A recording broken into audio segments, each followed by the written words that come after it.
Hello guys, how's it going? My name's Charles and you are watching Charles Salbox TV. I'm going to be shooting another video, 10 ways how to defend yourself in boxing.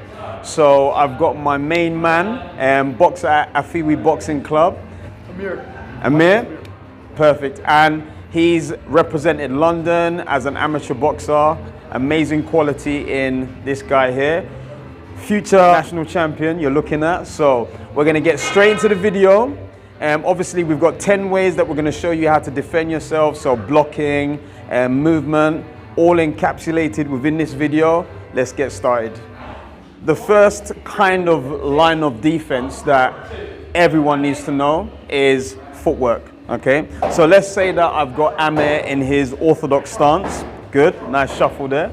And every time I go for a jab, he doesn't really want to have his default set on his hands. He just wants to take a step back. So I go for a jab, boom. Go for a jab, boom. Okay, now you can see that he didn't really have to use his hands. But just as a safety precaution, I'm going to show you what you do with your hands when he throws a jab.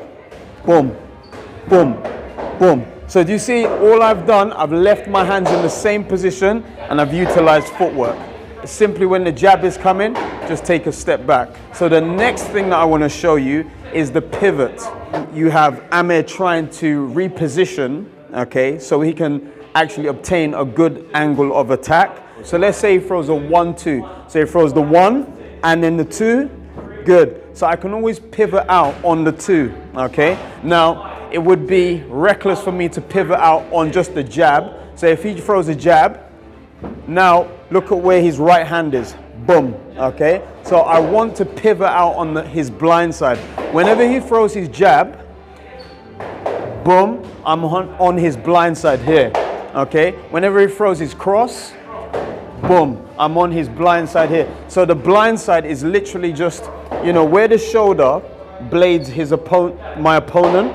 Okay. It cuts off his angle of vision like this. So if I'm over here, I'm on his blind side. If he throws a cross, good, you can see his shoulder here is bladed here, so I'll be on his blind side when this shot is thrown. The next drill that we're going to show you is going to be something that we can use when we think about the stance of our opponent.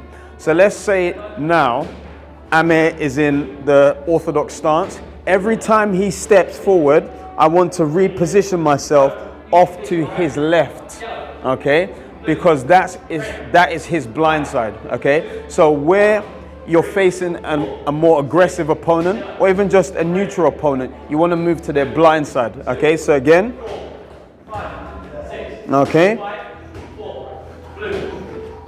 okay, good. So now Amir is going to show you the direction that he needs to move if I'm a southpaw opponent for him. So obviously this is my blind side. This is where I have my power shot. So he wants to move around this way. Good, good, good. That's it. Good. Well done. Good. So guys, the next thing that I'm going to show you in terms of defense is clinching and controlling. Now, the clinch is where you position their body at, you know, almost very close proximity, and it doesn't enable your opponent to be able to throw punches back. In the pro setting, this is something that, you know, is given more leeway, but in the amateur setting, it's heavily regulated that you should not do this. So you really need to pick and choose. This is where you need to fight smart sometimes, okay? Sometimes where you can see that your opponent is, you know, pressing you with good momentum, a clinch is a good option to just break that momentum. Okay, so again, with the jab, where Amir tries to throw the jab, I might parry. Good, throw the jab slowly, boom. And then when his hand's out here, I might step in myself and then hold the torso at the back and then just raise up. From here, he can't really do nothing because I've nullified this hand. I've raised my shoulder. And then I just keep this, you know, I'm positioned here. So any shot that he can throw is from this hand at the back of my head, which is an illegal shot. Now here, the referee will call for a break if you're in the amateur sense. Sometimes you're in the pros, your referee might enable for some action to continue. But where there is too much of the holding, then they'll ask for a break, okay?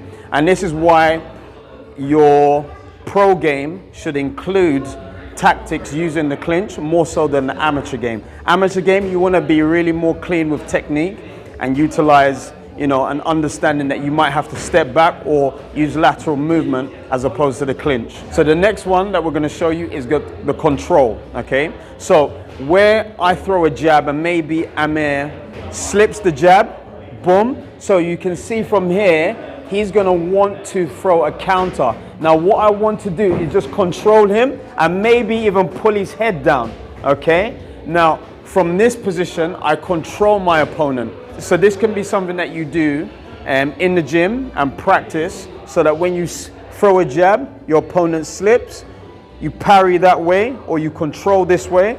If they slip the other way, so let's say I throw a jab, you slip, then I just control my opponent that way and then I move away. So the next drill that I'm going to show you, the next defensive drill that I'm going to show you is feints. Okay, so let's say again we have a very aggressive fighter that has cornered me. Okay, so I'm in the corner now and we have Amir standing right here and he's trying to attack. It might be with a jab or anything, but he's giving himself that range so that he can throw a good attack. Now, he's either waiting for a counter from me or going to decide to just throw an all right attack, frontal attack, okay? So what I might do, knowing that he's looking to counter any movement that I do, is actually just throw a feint. Now that is where I pretend through a small action to throw a punch. So I will mimic some of the small things that I do, the small aspects of a punch, okay? Let him take that action and react to it, okay? So where I show him with my eyes, I show a bit of intensity, there. So he steps back, then I exit out this way, okay? Where I show the shoulders, boom, he reacts to that, I then exit this way, okay? Where I throw the hands, there, I show a bit of movement with the hands, he bites that, I exit this way, okay? Where I throw the feet now, with a step, as if I'm throwing a step jab, boom. Where he reacts, that gives me that breathing space, enough to exit or to even reset what I'm doing in the corner, okay? So you want to use your feints not only to attack, okay, so a feint jab, but you want to use your feints to give yourself some space from an opponent that is pressing you, again, with a lot of momentum. So when we are slipping, it can be done as an aggressive thing, also as a defensive thing, okay? Normally it's defensive. So what I will do, I will show you how I will slip on the way back. Because if I slip on the way in the forward direction, it's because I'm trying to be aggressive. So what I'm going to do, I'm going to show you how I will slip from side to side on the way back, okay? Or either in a neutral passive position. So let's say I've got a 1-2 that Amir is throwing. So he throws the jab, so he's gonna do this slowly because I'm good at slipping, but for the purpose of this video, I want you guys to see what I'm doing with my back foot and my shoulder very clearly. So where he throws the jab, boom, good. So do you see I bring my heel down to the floor? Okay, initially my heel is up, okay, prepped for movement there, and where he throws a 2, now I slip to the other side, good. And here I can either then decide to pivot out, boom, or I can even throw attacks, okay? Now that is in neutral position, so where I'm moving backwards, where he throws the jab, boom, I step back. Then with this foot, I come back as well, boom, and then I step back again if he throws another jab, boom, and then again with the cross, boom, okay? So do you see that the movement that I'm utilizing is literally there, there, there, there, okay? So my front foot is always flat. Okay, when I want to slip, it's the back foot that does a lot of the rotational work. okay? Whenever I move my front foot, it's just to give me a different location, okay? It's not really involved in the slip, but to give me balance. It's to anchor me, and then my back foot, front foot, back foot, front foot, okay? So that is how you're slipping to remain defensively responsible within the ring. So the next thing that I'm going to show you is the dip, the bob, or the duck, okay? Same jazz. Okay, so whenever I go for a straight punch, okay, Amir is literally going to come down into a squat, okay, to evade that punch, okay? Now that's a very simple thing to do if you want to evade any straight punch. It's the long range punch, so boom, good, again, boom, again, boom, again, boom, good. So literally all he's doing is coming down into a squat, boom, okay? From there, he can look to attack the body and come up with an uppercut as the opponent retracts the arm. So that's another way that you can defend yourself using simple body movement to evade punches. So the seventh drill that I want to show you, or technique, is the weave and pull. So with the weave and pull, so you're using the base of your hip and the torso to create movement, just upper body movement. So if I'm standing in front of Amir, it's similar to the slip, but with the slip, we actually move forward slightly, and that gives us, obviously when we move forward, we go here, and then we move backwards, we go here, okay? So it's not a direct horizontal movement, it's more diagonal, okay? With the weave, we're actually moving to the side, okay? With the pull, we're moving backwards, okay? So I'll demonstrate this here. Amir might throw 2 jabs. So one jab there, and then another jab where he sees my head now, and I go here, okay? You see, I haven't really rotated that much with the back foot as I did with the slip. All again, I'll do that, I'll demonstrate again. So I do here and here, okay? So from this position, you can see that all the movement is performed by my hips. So if I'm directly in front of you, there, okay? There. I'm not really using any footwork to perform this. Now with the pull, same kind of thing. I lean forward slightly. I put the weight more so on the front foot. Typically with the stance, you're on the back foot. But here, I actually lean forward to bait my opponent to throw. And then when they throw, boom, bah, okay? That's the way how you can force a shot from your opponent, okay? So where you are normally attacked from your opponent's decision, you encourage your opponent by actually leaning forward, presenting the target, and when they bite off that, you just simply go back as they throw the jab, and then you can either attack or even just rotate, step out, okay? So that's another way that you can remain defensively responsible within the ring. The next drill that I'm going to show you is the catch, okay? So if he throws a 1, good, I catch within the palm, just like that. All I'm doing, I'm rotating the hand from here to here. I don't want to take it too far away from my face. All I want to do is catch it here. That sets up a counter attack, okay? Again, good, again, good, again, good. And now you can see what I'm doing with my body. I'm actually taking my body from this position where I have probably about 60% of the weight, and then I'm shifting to almost 80% and then coming back, okay? Or I can just simply step back.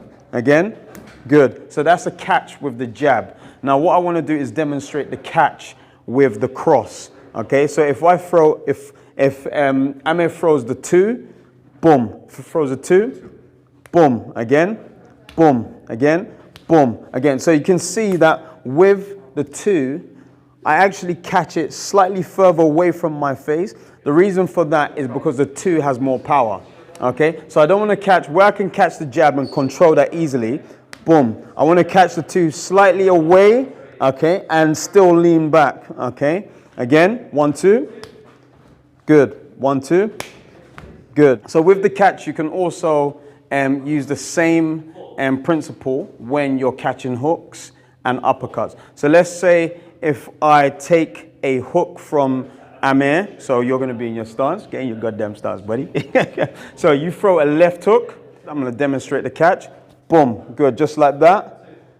And then a right hook, boom, good, just like that. So you can see I'm catching the hand with the opposite hand now, okay? The hook again, boom.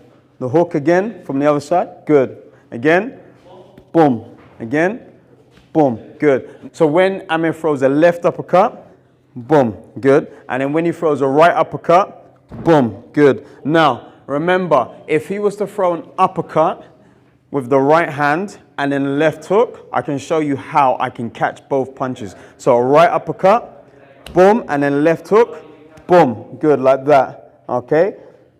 And now with the other side, if he throws a left uppercut first, boom, and then a right hook, boom, okay? And remember, I'm leaning out to the side just so that I can catch this punch. Where Amir throws two straight punches, okay, I can then use the parry, okay? So if boom, again, boom. Now do you see I'm slapping his front hand and I'm doing an outside parry. So where I position myself on his blind side, it gives me a safety net to be able to do something in the time that he recovers. Okay, if I parry to the inside with the opposing hand, so where he throws the jab straight, boom, good. You can see the cross is now directly in front of me. So I don't want to do that. I want to parry, boom, just like that. And then also with the right hand, boom, good. And then that leaves me in a position where I can either attack, evade, or wait for him to recover as I'm doing something else. So let's say Amir then decides to throw a body shot, so a straight body shot. So boom, okay, you can see again, I'm on his blind side. So I can actually take a step out when I do that, good. Or with the cross, boom, okay. So this is enabling you to reposition yourself to your opponent's blind side, okay. So you should always think about your parries to take maybe a step, so that you are not only diverting the punch, but you're repositioning yourself as you do so. And then that will enable you to either take a breather if you're tired or attack if you're fresh, okay? So that is how to parry in boxing. To demonstrate the blocks, what I'm going to do, I'm going to ask Amir to throw single jabs at me as his opponent. So boom, boom, bah, bah, good. Now where he throws the cross, again, boom, boom, boom, bah, good. So you can see what I'm doing. I either step back, boom, with the jab, boom, and I leave the hand up here so it blocks the jab, okay? So the difference between the catch and the block, obviously I use the open palm to catch the punch. And also with the parry, I use the open palm to divert the punch. Now in this situation, you have to be really accurate with parrying or catching, okay? With the block, you understand what the target area is. So if you literally just position your hand literally over half of your face, the glove won't penetrate that, okay? So that it's almost like you've positioned a shield to block the punch, okay? Now that will be from a jab. Now where a cross comes, boom, you step back, okay, to take the power off the shot, boom, again, boom. Okay, so that is how to block in boxing. All right, guys, I hope you enjoyed watching the video. Please share the video with anyone you feel might benefit, any boxers that you feel are coming into age, you know, are doing sparring, maybe finding it hard to defend themselves. Like the video, of course, if you enjoyed watching it, and please hit that subscribe button and the notification bell to stay informed of any new videos that we're making here at FEINTS Boxing Bricks and Gym. Amir, any last words? Yeah, I'll be back out in the ring soon. You know, follow my journey at KidMabi, Instagram, all of that. And yeah, shout out to Morocco as well. My Moroccan people, love you all. And yeah, we're going to be back in soon. Nice. I'm going to leave his link for his Instagram page in the description where you can follow him and see how his journey progresses. Anyway, guys, take care. We'll see you soon. Peace.